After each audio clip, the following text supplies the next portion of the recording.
Welcome to Inclusion Bites, your sanctuary for bold conversations that spark change. I'm Joanne Lockwood, your guide on this journey of exploration into the heart of inclusion, belonging, and societal transformation. Ever wondered what it truly takes to create a world where everyone not only belongs, but thrives? You're not alone. Join me as we uncover the unseen, challenge the status quo, and share stories that resonate deep within. Ready to dive in? Whether you're sipping your morning coffee or winding down after a long day, let's connect, reflect, and inspire action together. Don't forget, you can be part of the conversation too. Reach out to joe.lockwood@seechangehappen.co.uk to share your insights or to join me on the show. So adjust your earbuds and settle in. It's time to ignite the spark of inclusion with Inclusion Bites.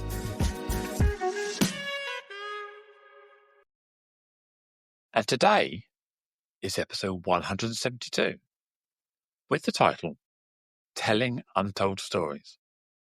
And I have the absolute honour and privilege to welcome Tracy Stewart. Tracy is a book coach, editor, and founder of Freshly Press, who is dedicated to amplifying untold stories and advocating for diverse voices in publishing. And when I asked Tracy to describe her superpower, she said it is championing unheard voices and guiding storytellers to share their truth. Hello, Tracy. Welcome to the show. Thanks for having me. Delighted to have the opportunity to chat with you in a bit more detail than we normally have the opportunity to do on LinkedIn. Yes. Yeah, I think we bumped into each other probably 4 or 5 months ago, didn't we? And we've been talking about a book I've got, a budding book I've got, podcast poetry. So looking forward to seeing that come to life.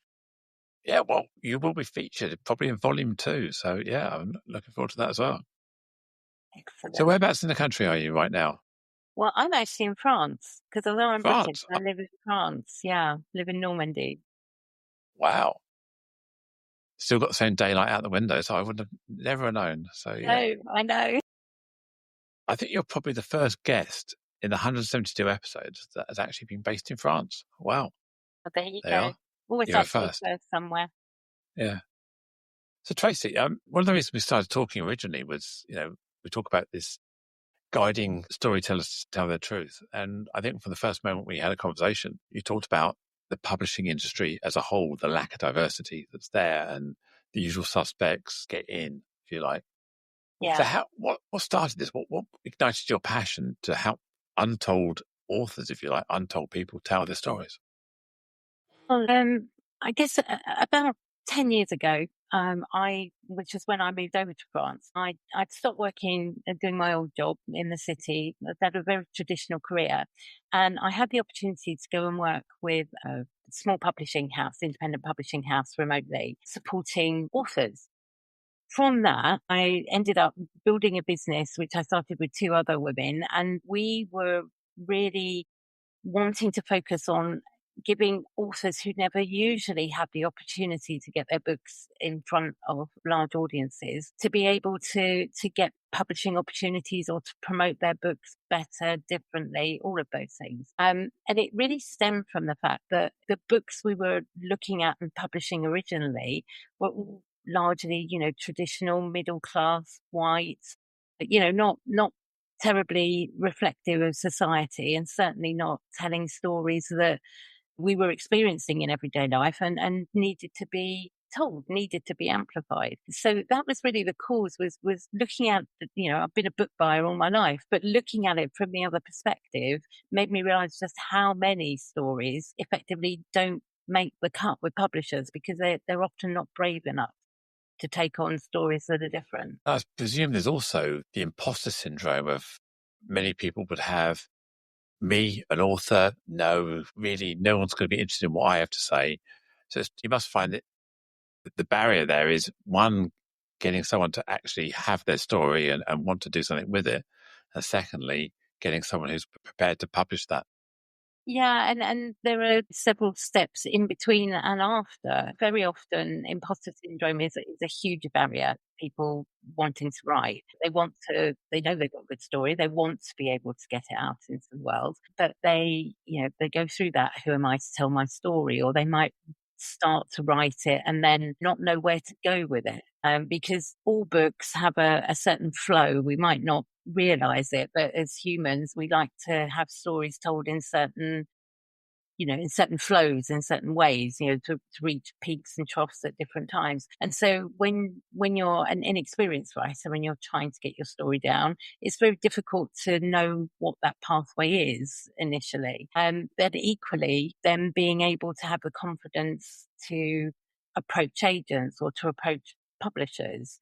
How do you go about doing that? How do you learn how to do that? I mean, there are lots of free resources on the internet, but sometimes they offer conflicting advice. So there are lots of different barriers, really, for people being able to get in. And often for people with disabilities, for example, which is something I'm really passionate about, they actually don't have proper access to be able to use computers in the same way as you or I may be able to do it. People may have issues with blindness, with colours, with dyslexia. People may have issues of not being able to use their hands easily to type or write. And all of those things present barriers as well. So there are difficulties and challenges to be faced, not just in the idea of writing or having the confidence to write, but also in the physicality of getting something written as well. It's also a cost barrier, isn't it? Because it's to do it properly. And I don't know what properly means, but there's sub-editing, editing, design, marketing. All those various aspects aren't free because people have to earn a living doing this. So that can also be a barrier to people maybe with non-traditional backgrounds, maybe don't have the financial resources or wealth to embark on this process. Yeah, absolutely. Whilst now you can much more easily self-publish using, the usual suspects, Amazon, after digital. There are lots of different platforms now and ways in which you can self-publish.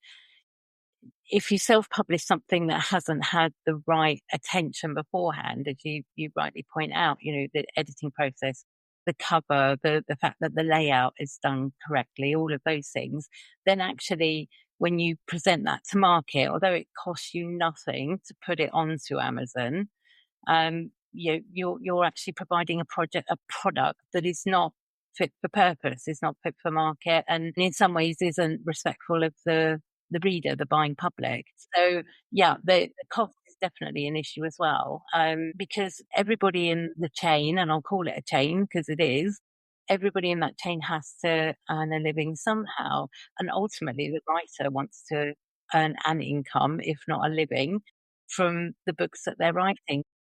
There's if you take there's one big gold coin, and that gold coin has to be split in so many different ways before ultimately, as a published author, you can get the royalties in the end.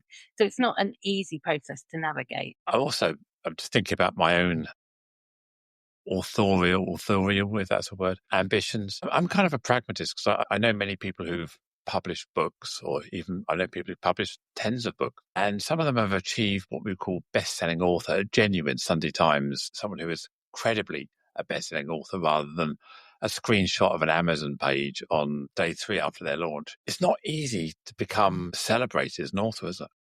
It's not at all, and for various reasons. There's a huge number of books now in the market. It's quite a saturated space. While self-publishing has given an opportunity for many people to get their work out, it means that there is so many more options for buyers in terms of what they can read. And if you don't have a big marketing budget, or if you don't have the opportunity to be picked up by a national newspaper, or a Richard and Judy book club, or whatever it may be, actually getting recognition is incredibly difficult, incredibly difficult. I think a lot of it comes back down to why you're wanting to write. Some people genuinely just want to write to get their story out there, to share their experience. it's about knowing who your target audience really is, because you can't be everything to everybody, and really finding your niche and finding people who are going to be genuinely interested in your story is an important aspect. Because if you can nurture, a community of people who are wanting to hear your story and who are able then to talk to others about your story, that helps the process. It definitely isn't easy. And I mean, we've all done it, haven't we? We've all bought books on, Waterstones, Amazon, looked at something. Do we go back and review it?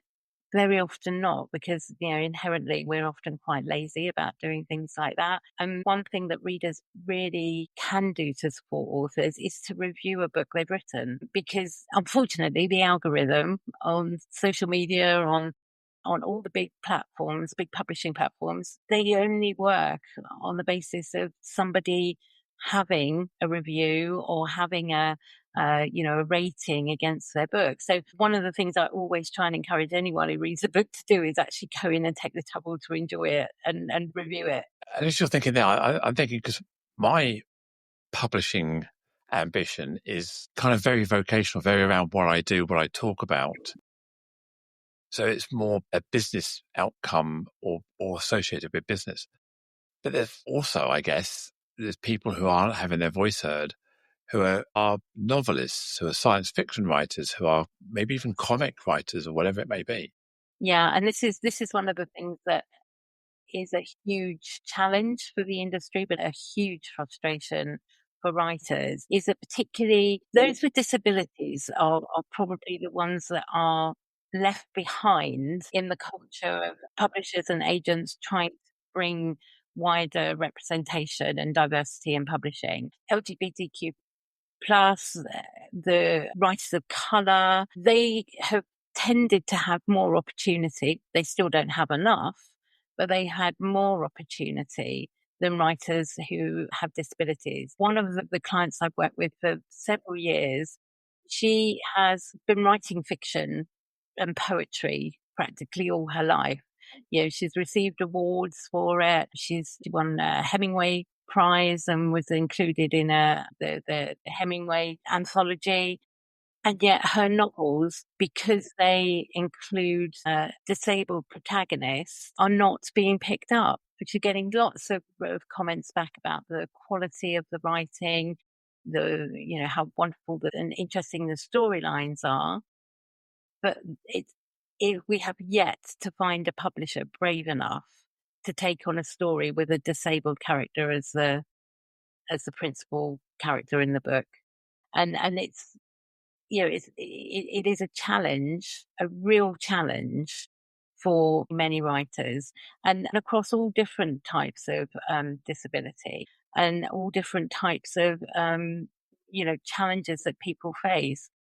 The industry largely, and there's been quite a lot of research done into this in the last few years, the industry largely is speaking to and publishing for a white middle class audience. And the industry is making decisions about what it sees as being commercial. And it doesn't feel yet, and it's not brave enough in very many instances to try something a bit different. And we've been through this process with writers of colour, with writers of LGBTQ plus literature. It took so long to start to get those stories out there. And there's still a long way to go, for sure. So we talked about, I asked you earlier about the costs, and you talked about the big gold coin, and everyone's got to try and earn a living out of this. No one's doing it for free. So what you're talking about here is publishers are reluctant to take the risk. Yeah. Is where they would maybe assume some of that financial cost of the editing process, the publishing process, and take that burden off of the author, rather than expect them to have to fund all that themselves and take the risk. It's a bit like venture capitalists. We know that many female founders, many people with disabilities aren't getting the investment for venture capital. We're after the publisher to be our venture capital investing in our book. And that's where you're saying the challenge is people perceive there to be a market. That strikes me as there's a bit of chicken and egg. There is no market, therefore we can't. But because we can't, there is no market. And it's kind of, we need to break through that. And that's a really good analogy about the publishers being the venture capitalists for authors, for sure. And the thing is, I genuinely believe that there is a market. That people, if you look, if you read in newspapers, in magazines, or if you look at what people are watching on TV, people are really interested in stories that bring a different perspective to life. That's something that is different from our own lived experience. And they want to know these stories. They're interested in these stories. But unless there is some way in which a publisher sees that they've almost got a ready-made audience, they're very unwilling to take on books that are different. I mean, they're even unwilling, if you look at it in this perspective, they're unwilling to take books which are, very, very well written crime novels, for example, that are written by a normal person like me, who comes along, just, has a good idea for a story, writes a story and sends it off. They get so many of those types of solicitations. They don't, they take on a very, very small percentage. And so often, we go off and we self-publish. But even for books where there's a market, there is not enough capacity or courage within publishing houses now to take on someone who doesn't have an established following. Very rare.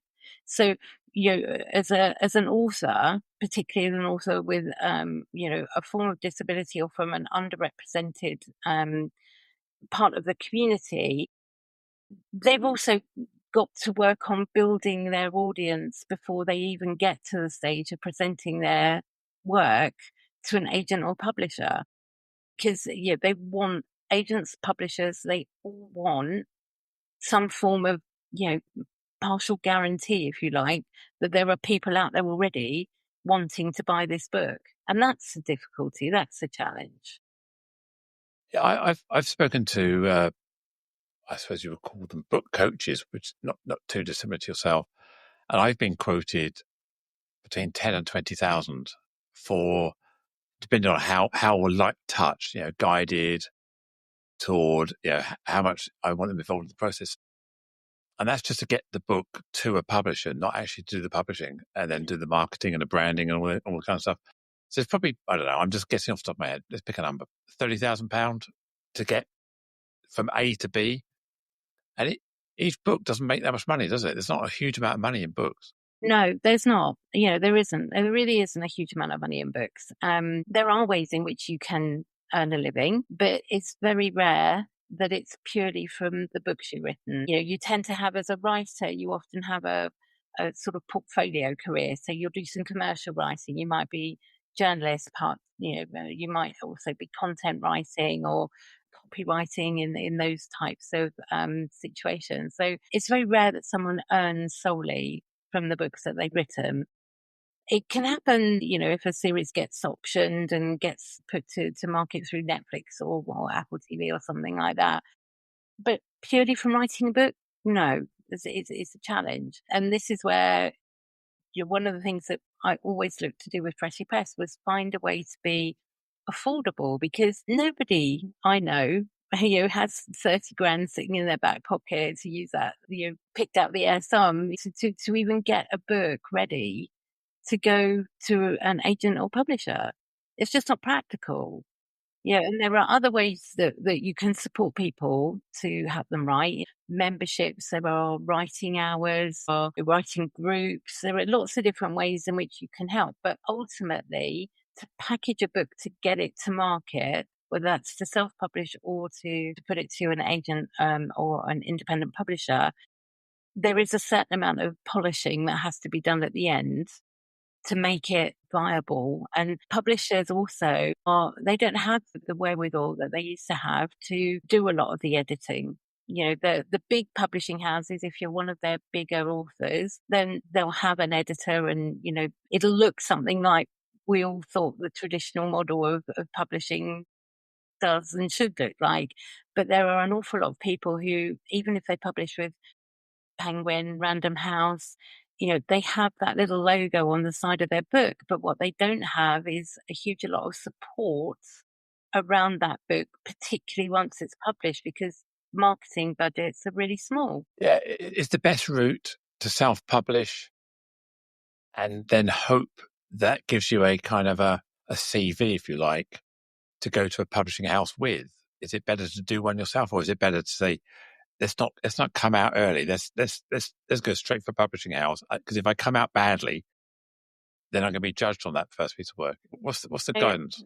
I really wish there was a right answer, but honestly, there isn't one size or one route that fits all, because authors have lots of different needs. I mean, some of the authors I work with, are from a neurodivergent background. And so the prospect of actually self-publishing and having to deal with inquiries, with arranging all the interviews, with reaching out to podcasters or book reviewers, it's just not something that they're able to do. It's an incredibly potentially stressful situation for them to find themselves in, and they don't want to be necessarily contacted directly by people. So for them, an agent is often a much more appropriate route, and a route that gives them a lot less stress, but it costs more to go down that route, and it takes longer. I mean, the thing with self-publishing is it's super fast, as you can literally get your book up and within a week you're rolling. Some authors do get picked up from self-publishing, because one of the things that some of the bigger publishing houses and other agents do now is that they're looking to see what's coming up, what's selling in the self-published charts, and then they're approaching authors from that direction, which is something that would never have happened a few years back. So I think there are positives. Absolutely, there are positives from going down the self-publishing route. And there are some authors that have never done anything but self-published and are multi-million sellers. But what they've done is they've been very smart and very savvy about the way that they've self-published. So there isn't a right or a wrong route. I'm a firm believer that you choose the route that is right for the author, because not authors operate and have the same skill sets. I've got some wonderful authors that I work with who are well aged, I think we'll say, and their Vintage.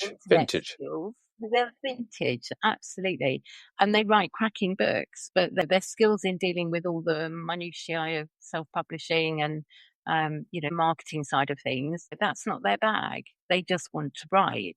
So for them, going down a straight self-publishing route would be a challenge if they didn't have someone to support them along that side. So it's multi-layered. And also a lot of the things, using platforms to self-publish is often not accessible to writers with disabilities, because the logistics themselves, lining everything up and making sure that the book is uploaded in the right way, and then it goes off and you have all these different boxes to tick. Somebody with visual impairments is not going to be able to manage that. And someone who finds it difficult to work a keyboard or hold a pen finds that very difficult as well. Yeah, you're talking about, it's really hard as a minority person, if you come from a minority background, to get published. You mentioned specifically people with disability. We are seeing good representation of Black, queer authors because they have their own communities, I guess, who are going to resonate with. As you're talking about that, I was thinking about just looking at everyday television, BBC, Netflix, whatever it is. And you see many Black-led TV series, films, whatever it may be, again, queer stuff. But as you're talking, I'm just trying to think where the series is centered around a person with a disability, such as a wheelchair user, such as an amputee, whatever it may be. There's sort of representation in programs like Silent Witness with Liz Clark, Liz Clark, and the newer series. We're going back in time, show my age. Ironside was a detective who was a wheelchair user, but we don't see strong TV representation, which presumably that helps. What's the opposite of fuel? Extinguish Yeah. demand, because we're not seeing those lived experiences being, I hate the word normalized, but becoming everyday visual associations. We shouldn't see these books or these TV series or films as being something special. They should be just part and parcel of everyone's experience, because they are. It's a conversation, and I think it was the guest you had last week, Charlie Hunt, and Charlie Hart, yeah. yeah, and she was talking about the fact that,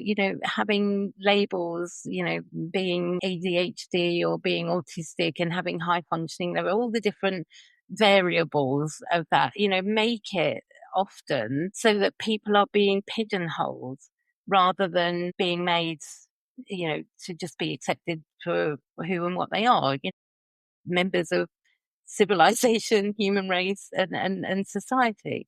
And it's a similar situation with all of underrepresented communities. They're often seen as token, or they have a strong role, and they have strong lines, they have a strong presence, but they are somehow depicted and seen as being, not the norm. And they are the norm. They're normal in the same way I'm as normal. There shouldn't be a distinction between the type of character-driven stories that we see, read, and listen to. There's also I perceive there to be a hierarchy of privilege again, even within many communities. I was thinking about disability, the disabled community, for example. We see a lot of representation in the media of Paralympians, people who've been in Invictus Games, and again, there's a privilege there. If you've suffered a life-changing injury due to warfare, whatever that may be, then your lived experience about the recovery from that, there's a lot more money in supporting you around prosthetics, rehabilitation, giving you a voice than there is for someone who was maybe born without a limb or born with a cerebral palsy or whatever that may be, that they will no longer have access to that amplification and privilege and funding. So again, we do see a lot of representation, especially around Paralympics, Invictus Games, celebrity appearances on telly. There's a real disconnect between their acquired disability at that point in life and someone who has maybe been born with their disability, and the differential experience. And I guess I want to see real lived experience told through their eyes, their lens, their perception, not a sort of sanitized version. I want to see the rawness. There's a storyline on EastEnders which I saw the other night, which mirrors the strip search of a young black girl. And this is about a young Asian girl being strip searched by the police. And I want to hear those stories in the mainstream media to say, this isn't good enough. It happened in real life. Now let's dramatize it and let's bake that into history so it never happens again. And I want to hear the injustices of my friends who are wheelchair users struggling with their day-to-day life and having that told through story. Yeah, and you're absolutely right about the fact that people who have been born with conditions, and often multiple conditions, or have multiple conditions develop later in their life, they struggle to get heard in every sense of the word. So not even just through writing, but through access to work, through the ability to have the appropriate care to enable them to work. Writers I've worked with struggle to receive an appropriate level of support to do not just the basic things. I mean, I think there are many, many stories and experiences that people have shared about the fact that, they find it incredibly difficult to find a tube station access, or to have somebody support them with driving, getting them from A to B to be able to work. There are very often people and authors who require support and help to help them to write. and that is seen as a luxury. It doesn't even come close to being something that is considered to be important. And yet, if you're a writer, to not have access to either the right software to enable you to properly dictate, for example, or to have the appropriate access to screens that enable you to see a screen clearly and be able to navigate that screen clearly. So have the right physical equipment, for be that headsets or the right type of mouse or keyboard to use. For writers, it is incredibly hard to have those types of things seen as being necessary to work. So very often you've got authors and writers who have extraordinary storytelling skills and can provide wonderful articles and contributions to news publications, to magazines, to anthologies, to also write their own memoir or novel. They just are not heard, and they're not seen as being somebody who has a need. And when you're a writer, you're very often driven. Writing is the thing that supports your mental health. Writing is the thing that, is what you are here to do, and doing it in all its forms is important. But it's virtually impossible for many writers who have disabilities, particularly, to even get started on that ladder. So it's creating barriers for access to work, for being able to access markets and be able to write their books and talk to agents and talk to publishers, have speaking engagement, because there's a whole raft of things that just don't enable them to be on that stage and be in that world. Is that because people don't take being an author as a serious career option? It's almost like a hobby, a bolt on. It's not. Yeah. It's like people say, I want to leave school. I want to become an actor. It's like, can't you get a real job? I want to be a sports person. Can't you get a real job? You got to work on that first. So people aren't effectively. There's not enough people earning a living being purely an author. You said it earlier. It's a bolt on. Yeah. So getting support and getting funding for it as a hobby must be hard, because I guess it's a hobby until it becomes a profession. I.e., it's a hobby until you actually make some money out of it, or the intention is to make money out of it. Because you can't make money as a writer in all of its forms, book writing, copywriting, writing articles, being a journalist. If you don't have access to the right tools, you cannot make money. And if they're saying you've got to make money before they'll give you access, then, you're absolutely between a rock and a hard place. I mean, there are some organizations which do provide support, but often the forms and the processes that authors have to go through to even get somebody to look at their case are, they're making it not possible to even get to that stage. It is a hugely frustrating situation for many people to find themselves in. Hugely difficult. We originally started talking months back and about my own book, the podcast poetry, and unashamedly are leading with the fact that it's helped or wholly developed by AI.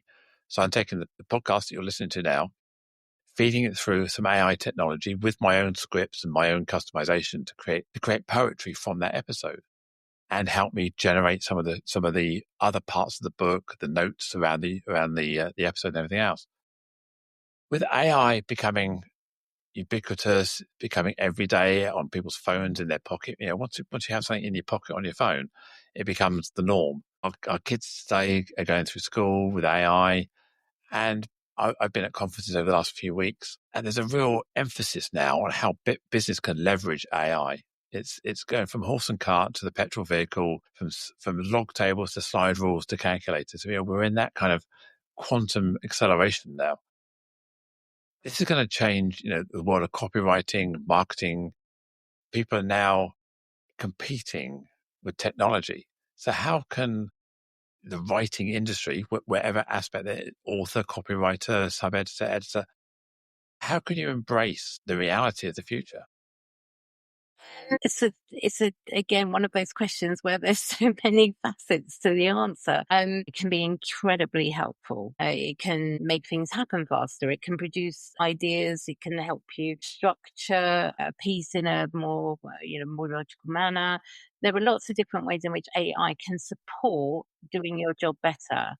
But one of the things that I think pretty much is universal is that you still need a human to actually review and put humanity back into the work. So, to what extent you do it. If you put something in and you put one of the prompts in that says, please write me a piece that I can send through to an editor for a submission for a newspaper article on XYZ, it'll come back with something that it doesn't have soul, because ultimately they're processing words, they're processing algorithms, they're processing, information, but there is no sense to it. There's no real emotion behind it. And you can tell by the rhythm of the sentences that, it's absolutely written to follow rules. It's not written to follow natural speech patterns and things like that. I genuinely do not think that that AI, certainly in the short to medium term, can replace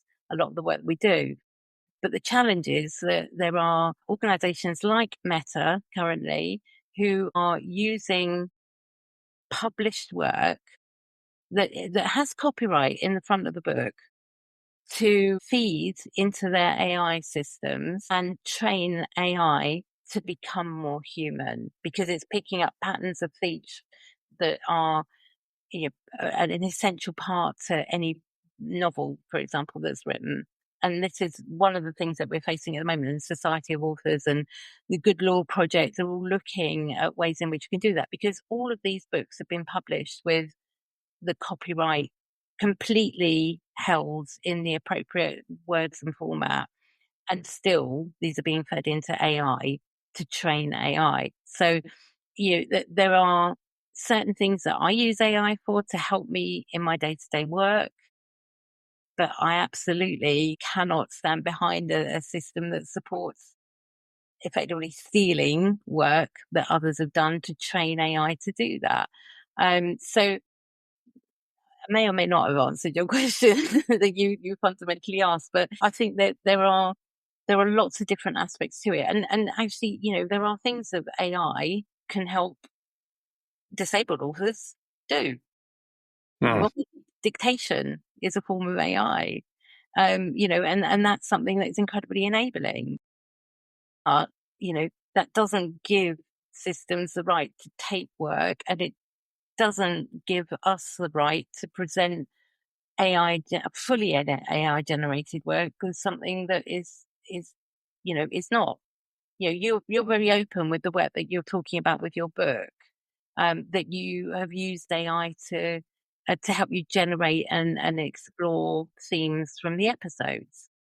And you've been 100% open about that. But there are, unfortunately, people who are also producing work which is 100% AI generated and has had next to no input from a human, and they're not necessarily being badged as being things that are AI generated. And so they can be produced in 2 hours, whereas writing a book can take months and months, if not years and years. So there's it's creating imbalance as well in terms of the ability for people to produce work and content. Yeah, I use AI a fair bit in some of my writing. It's good for a wireframe. It's good for sort of exactly key that. bullets and headings. It's helped me and coached me into structuring, because I write a lot of articles into HR type magazines. So it helps me structure those. And sometimes, most of these magazines have their own editorial guidelines. They want it to have key takeaways. They want it to pick out key quotes which they can highlight in the article. Sometimes you get the article and then say, can you just generate me 3 punchy takeaways from this at the bottom? Yeah. And can you pick out a couple of quotes in it, or can you highlight discreetly certain words and certain paragraphs to give it emphasis, and it'll go boom and give you a few bolds, a few italics here and there. So sometimes it's really great to sort of augment your creativity. Exactly. But it's not there to replace creativity.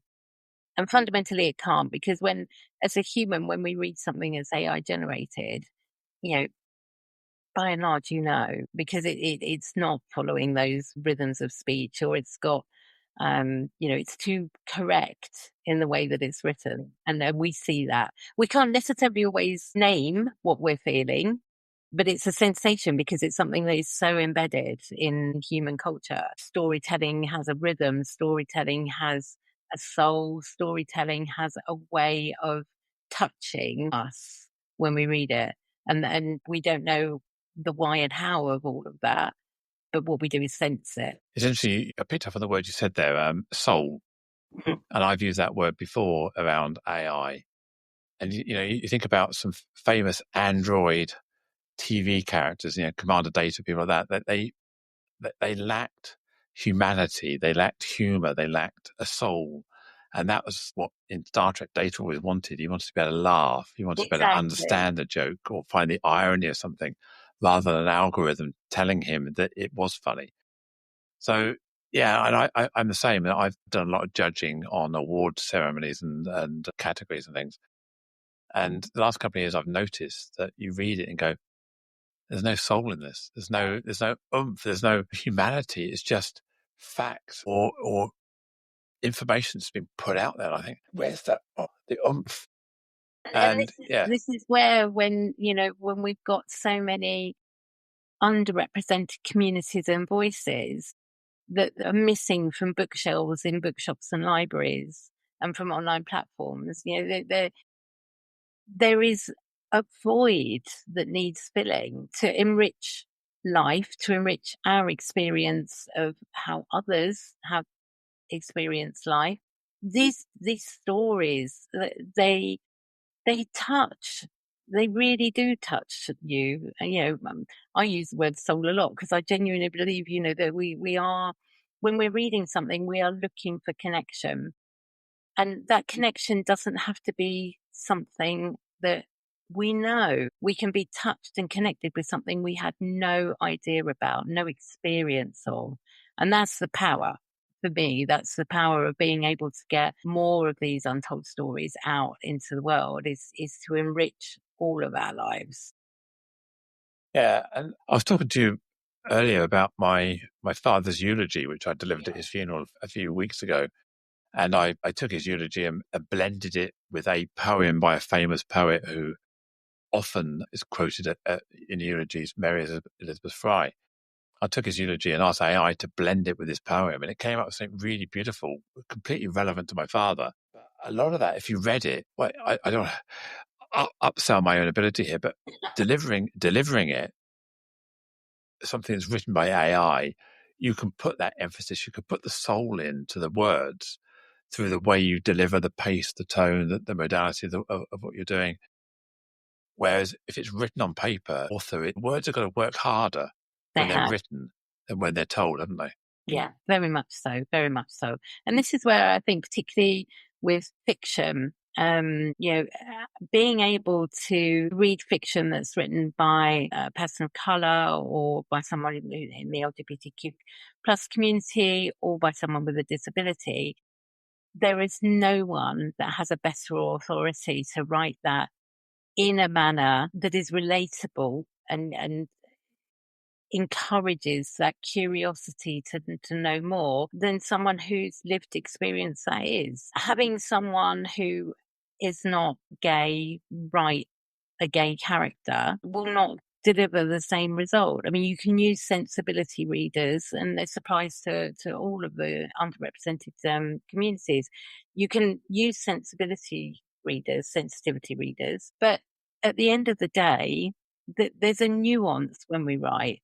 There's a cadence, there's a turn of phrase, call it what you will, but unless you've lived that experience, you can actually not easily tell that story. And that's another challenge that people from all underrepresented communities face, is that very often, their situation has been appropriated by someone who does not have that lived experience. And that in itself is another challenge, because you see big publishers picking up books that do actually have a disabled character as a protagonist, but it's not written by someone who has a disability.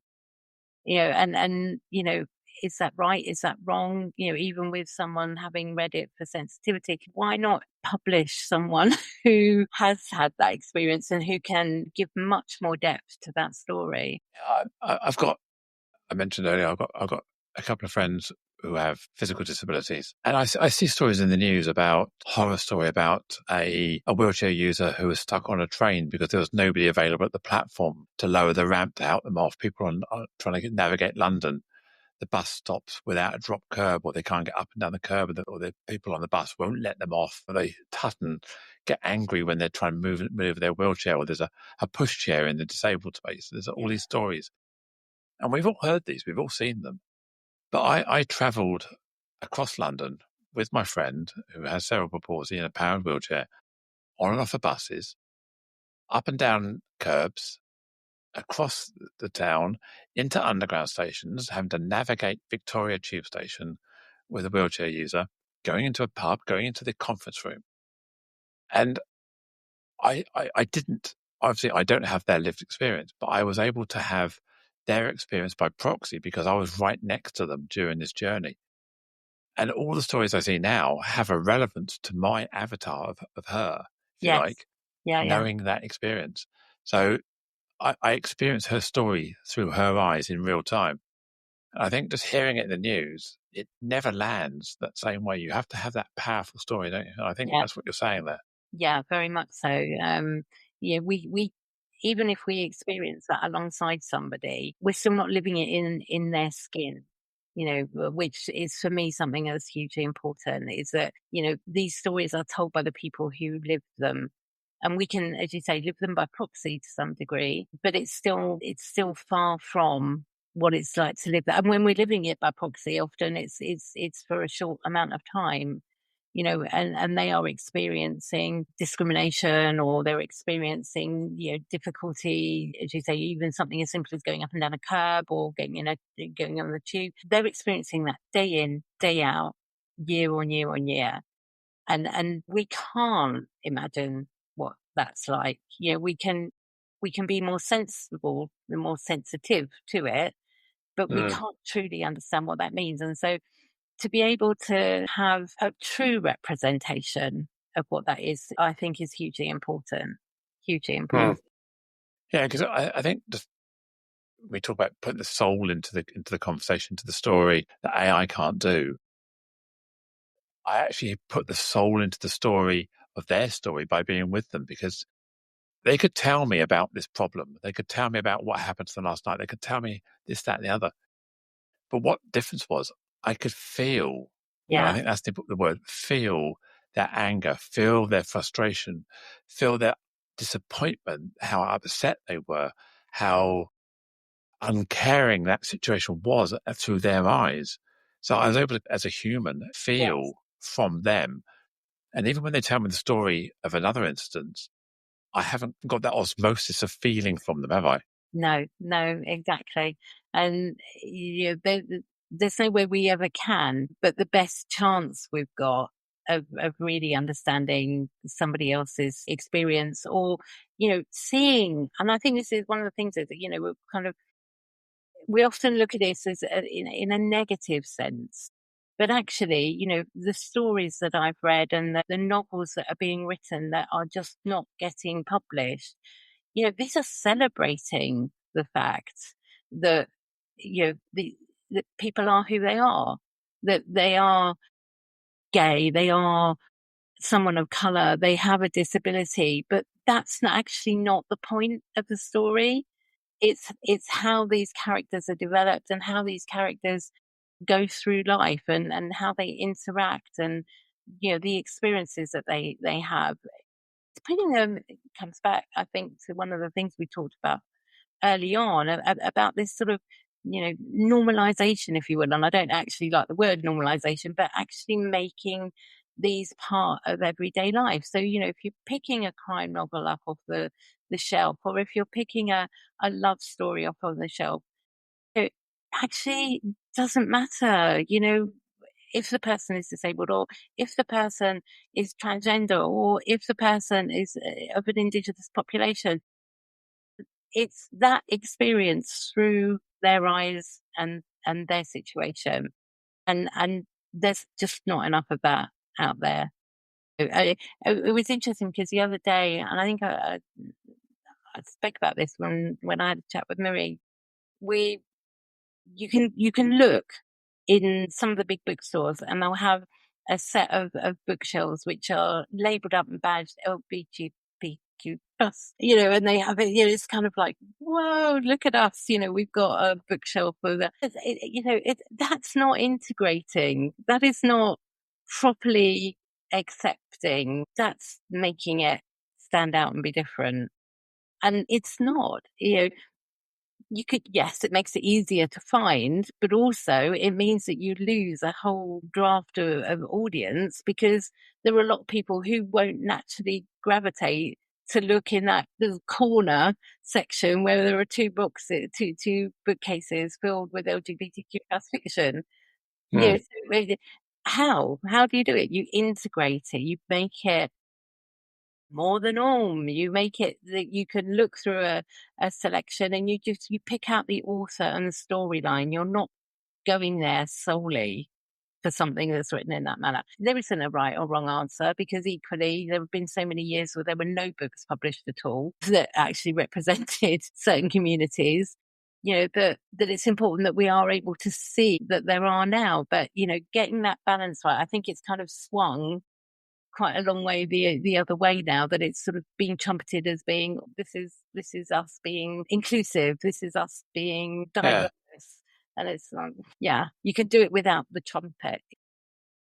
Yeah, I know exactly what you're saying there, because often you go to watch a film, watch a Netflix, whatever you're going to watch, and it's written in such a way, the directors cut it in such a way that the plot is going to have a romantic encounter between two of the characters, and it's not explicit, it's not part of the major storyline, it's just human interaction. There's going to be a bit of flirting, and there's going to be a glance at some point, isn't it? You go, there's something going to go on here, and you're kind of drawn into the romantic. Will there be a bit of jumping into bed later, or there'll be a bit of romance later?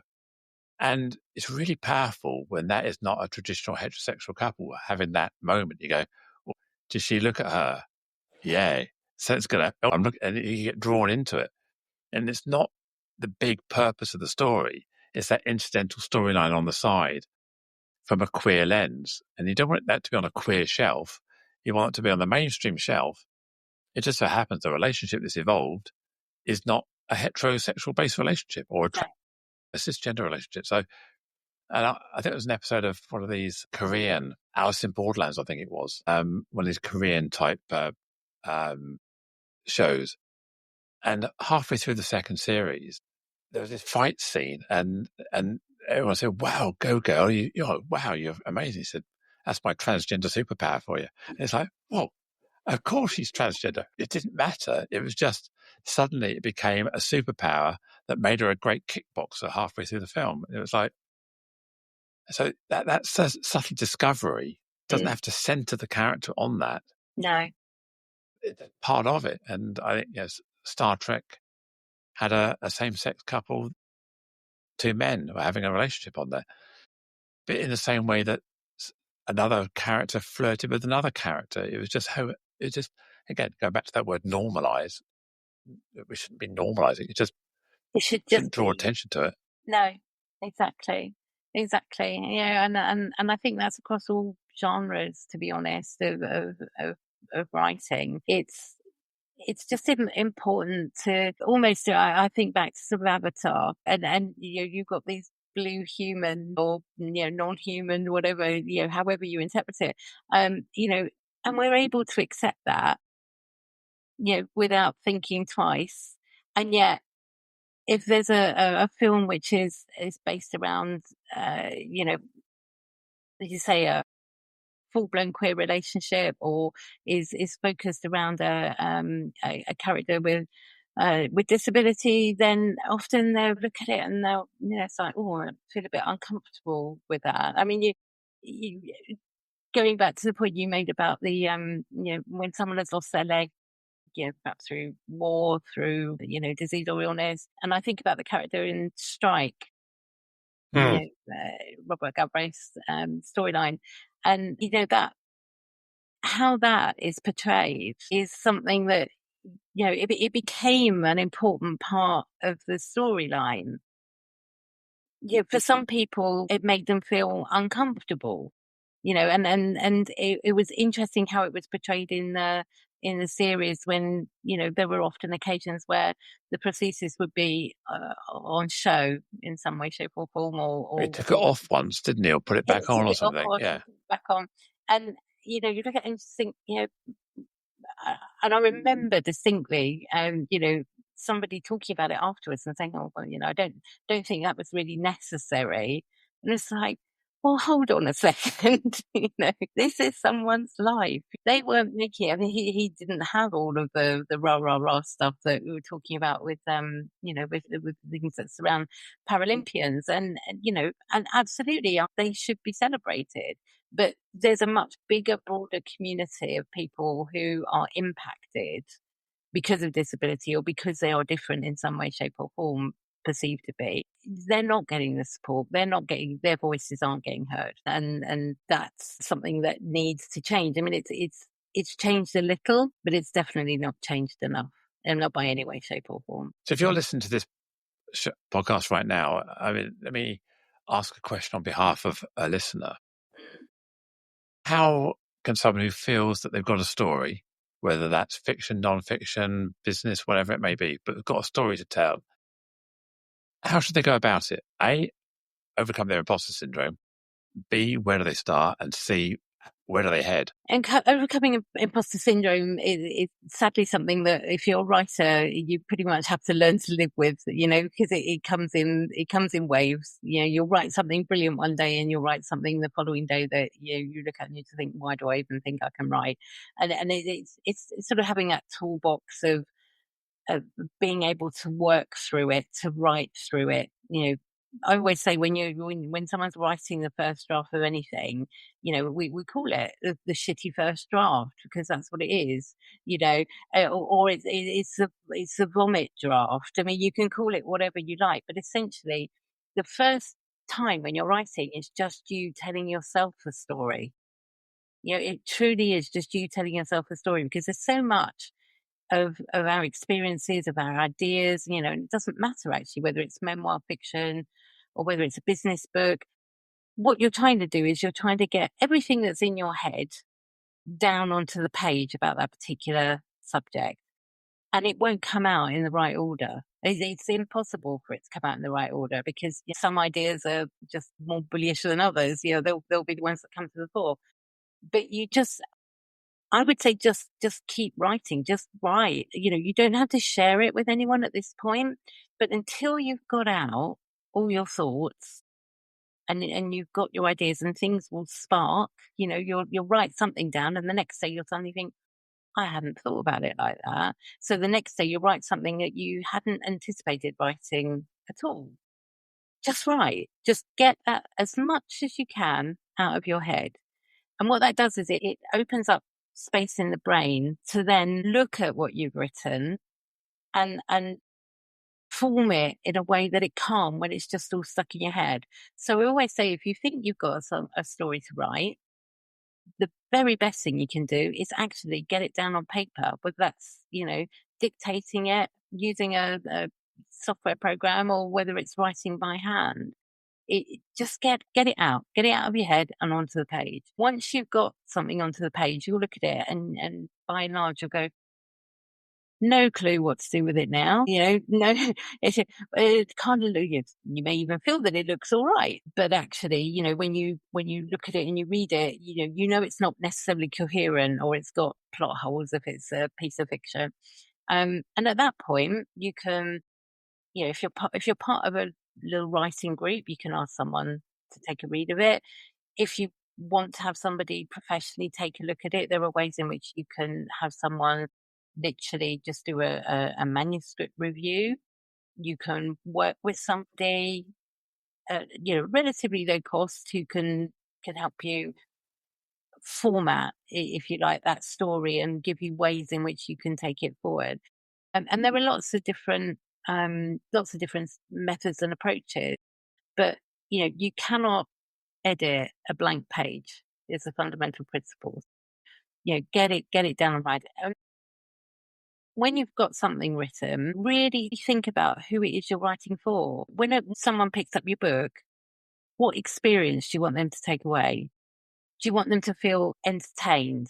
Do you want them to feel enlightened? Do you want them to feel angry about a certain situation, but then empowered to do something about changing their life in that respect? So really think about who the audience is. You can do a lot of this stuff yourself. You can't complete the whole thing, but you can build a lot of this, and each time you go back to your manuscript, you can refine it, you can change the focus, you can add in something, take something out, and then you'll get to the stage where you feel that you physically can't do any more with the piece of work that you've got in front of you. And at that point, you do need, in some shape or form, a professional view of whether or not it's something that is workable as a commercial project, or even if you want to get it self-published. And comes back to the fact that you have to respect the end user, you have to respect the reader. And so you need to then look at getting editing done, getting a decent cover design. And there are various ways in which you can do that. But fundamentally, get it out your head. Get it out of your head and then look at it objectively and see where it can take you. And very often where you think your book is going to take you isn't at all where you end up. Because having all of that actually in front of you, instead of having it all just, randomly whizzing around your head, means that you see it in a different light. And you can see that a book that you thought might be, a memoir actually turns into something that is much more collaborative with the reader, and so may become more of a workbook or a self-help book rather than a straight memoir. Or, you may look at it and think, I don't think I really want to tell this story as me. I'd like to tell the story through a character, because that gives you that one degree of separation, if you like, between the experience and often these are very uncomfortable experiences. They're painful for people to work on and to look at. So I think, first, get it out there. Second, think about what you actually want the book to achieve, and then think about how you can turn all of those ideas into something that meets those two objectives. I read my late grandfather's memoirs, which he wrote. We go going back 20 or 30 years now. Mm. And he was really proud of it. But as a reader, it was just historical dates that had no context or reference. It was him dumping his life onto 2 inches of paper, probably in the end. It's 80 odd years of life. So you're so right. What matters to me, my story matters to me and for me. But if I want my story to resonate with you, I have to tell it so that it's what's in it for me. Why should I? Why do I care? So if it's just about me, my ego, it's not going to land with you, is it? No, and it's actually one of the most difficult things as a writer to realise that the book you're writing isn't about you at all in that sense. It is always going to be about the end reader, because if it is about just you, then you're going to have that experience that you have with your great-grandfather's memoir. There's no context to it. There's no, how does this help me move forward in life? Or how does this help me understand something I didn't know? There has to be an exchange. As a writer, we write, we pour our heart and souls into the books. But as a reader, you're paying money for a book, and you're investing time in reading that book. So there has to be a fair exchange between the writer and the reader. So the brain chemicals, that reward thing in your brains, the dopamine or whatever it is, you've got to get that pleasure reaction from it. It's got to change you in some way, hasn't it? It has. I'm sure we've all been there where, we've started a book and, even if somebody enjoyed it, it just doesn't resonate with us. So we don't finish it and we feel disappointed by it in some way, shape or form. And that's often, we talk about the fact that they may not have really thought about what they wanted their reader to feel, but you still might touch some people, because we all get touched in different ways by all of these stories. One thing you missed in your bit of advice there, Tracy, was call you, message you for help, advice and guidance. How can our listener here get hold of you to find out more? Well, they can go to my website, which is www.freshlypress.com. They can look me up on Instagram as Tracy Stewart Author. And both of those have the ability for people to connect with me through a message and the details about the services that I offer. And I do offer a gift call for people, because I think one of the things that's important is that people can have the opportunity to just explore some of these ideas first. And often, I'll talk with people and then they'll go away and do something and then they'll come back later. But sometimes they just need that potential to their idea through, to say out loud, I've got this idea for a book.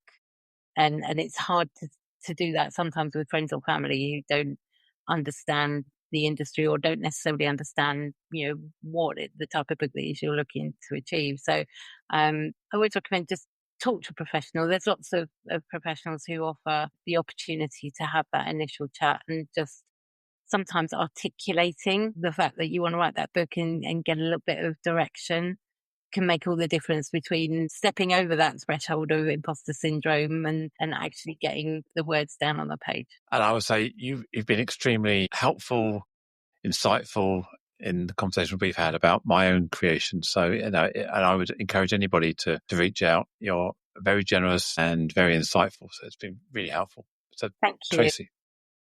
Tracy's been an absolute blast. We've been chatting now for way too long, but it's been thoroughly enjoyable.